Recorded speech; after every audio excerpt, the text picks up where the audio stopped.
Is cryptocurrency real money? With all the talk of inflation going around, people are looking for different ways to protect themselves from its effects. People are also wondering if there isn't a better, more open system to fiat currency, which, while it has worked pretty well for the last 100 years or so, it clearly has some side effects that people would like to avoid. Cryptocurrency has, of course, taken the financial world, and the regular world, frankly, by storm. First with Bitcoin and Ethereum, but also with a myriad of other currencies that have since popped up as well. The question, though, is it real money? The answer is yes. Now you guys take it easy, and I'll see you next time. Oh wait, you just don't want to take my word for it and you'd like an explanation? Well, that happens to be convenient. You see, I need to fill out more time in this video for the YouTube algorithm anyway. So by the time you're done watching the rest of this video, you'll know why you can consider cryptocurrency real money, what money actually is, and how it's changed throughout the years. And bonus points, I'm gonna give you some advice on what you should be doing with cryptocurrency even though it is real money. So, lovingly, tenderly, gently, smash that like button for the YouTube algorithm, and let's get started.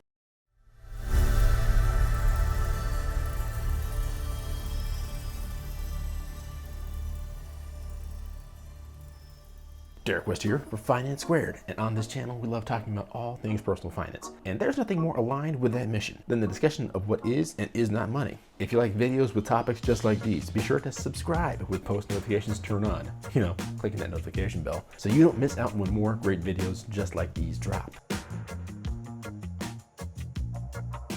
The question of is cryptocurrency real money is a natural and legitimate question for a lot of folks. Let's be real here. You don't want to spend a ton of your hard-earned money on something that can't be used as money, frankly, just because people say it is. That stated though, to know why cryptocurrency is real money, you need to take a look at the history of money, which will simultaneously give you an insight into what real money is. And to do that, let's start looking at money BC, that is, before coins.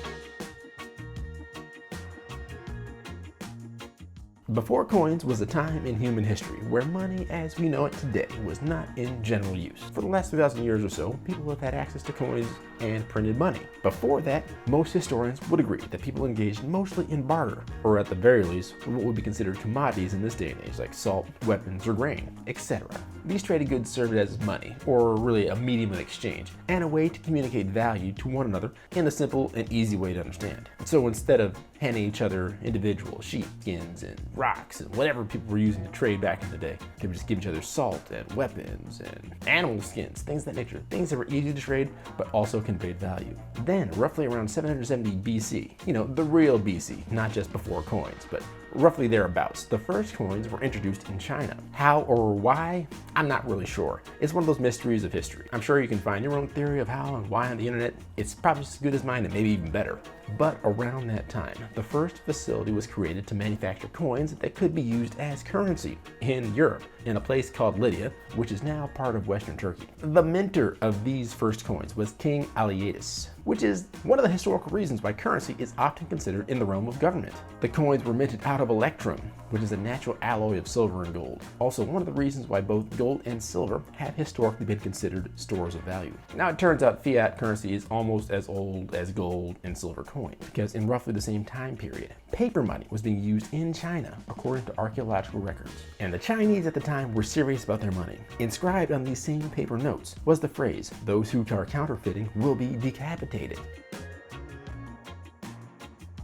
Talk about crime and justice. In addition to that, these paper notes were issued by the government. Another one of the many reasons why money is associated with the government to most people. In European nations, coins were used as the primary form of currency through the 16th century and longer. The reason they could do this is that thanks to European conquests, European nations were able to find more precious metals which they could use to mint coins. Eventually, however, banks started using paper banknotes for depositors and borrowers to carry around instead of the heavier metal coins. These notes could be taken to the bank at any time and redeemed for the actual precious metal that was on deposit there. Consider this, at the time, that paper currency was only issued by banks and private institutions, not governments. A quirk of history that's not well known is that the first paper currencies issued by European governments were actually issued by their colonial governments in North America, mostly because of the logistical problems of shipping gold and silver coins back and forth. And that's because coins and other raw materials were mostly being sent back over to Europe, and the colonials at the time were left with little currency to handle their day-to-day business. One of the first examples of this was a French colony in Canada. Believe it or not, Canada used to be all French. But the governor of this colony issued playing cards denominated in certain values and signed by him, for the colonials to use as cash instead of the coins that were then being sent back to France. And nothing has really changed about currencies for hundreds of years since then.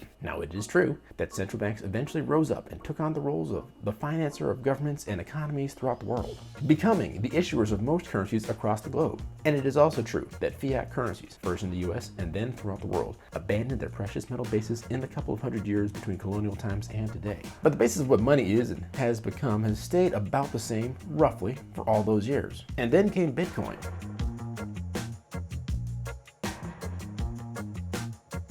Bitcoin was the first use case for a new digital technology, blockchain, that promised to be both decentralized and anonymous, giving everyone access to a currency that was relatively stable. That was the thought anyway, and also was a significant store of value without the need for a central bank or a central authority. It was the first of many cryptocurrencies that followed in a couple of distinct waves. And the first wave were cryptocurrencies that were really meant to be just currency, like Bitcoin, Dogecoin, Litecoin.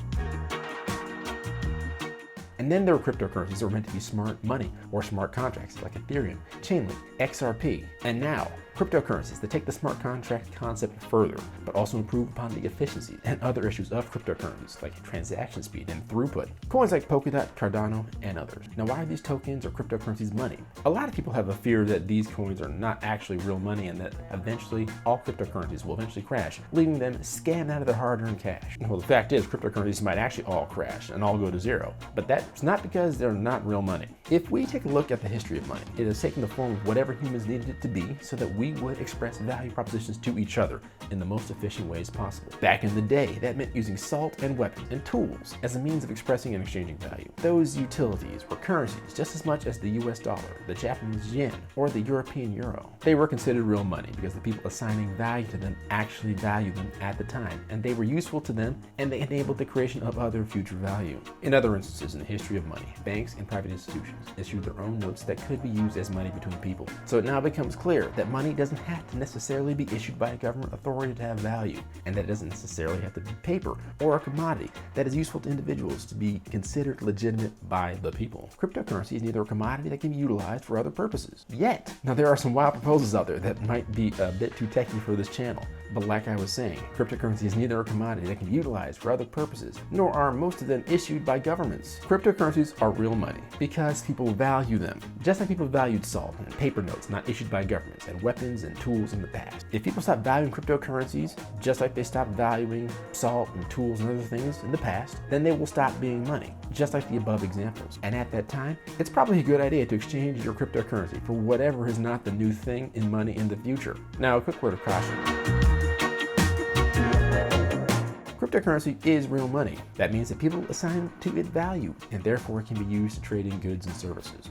However, cryptocurrencies are not stocks. Stocks are issued by companies which represent part ownership in the company. And depending on the type of stock, it also means a right to get paid some of the profit of the company in dividends, or at the very least, have part ownership in a company that can be worth anywhere from $0 to trillions of dollars. That is not the case with most cryptocurrency. To be clear, if you purchase cryptocurrencies, you're not buying into the company or entity that created the token in most cases. Therefore, you are not entitled to any profits, if any exist, for that entity that created it. You are merely purchasing that token, just like if you took your US dollars and purchased Japanese yen. Cryptocurrency is also not a commodity. Not yet anyway. Now, I keep saying this, but cryptocurrency is still evolving and changing, and there may be a time in the future where it might be actually considered a commodity. That time is not today, and not in this point in time. So unlike gold or silver, or wheat, or lumber, or real estate, if you purchase cryptocurrency, you can't really use it to create anything else of value. So if the price falls, you don't really have any other recourse or silver lining, except to wait for the price of it to rise again. I say that because you need to be aware of what it is you are trading in when you are trading cryptocurrency, and you need to be very cautious of just trading cryptocurrencies back and forth between other cryptocurrency enthusiasts. Yes, you can make money doing that, just like you can make money with forex trading or commodity trading or stock trading. But each of those other things has intrinsic value in and of themselves. You also need to be cautious about missing videos from personal finance channels just like this. Allay those concerns by subscribing to this channel and turning on post notifications. Also, drop us a comment on your thoughts on cryptocurrency. Is it real money?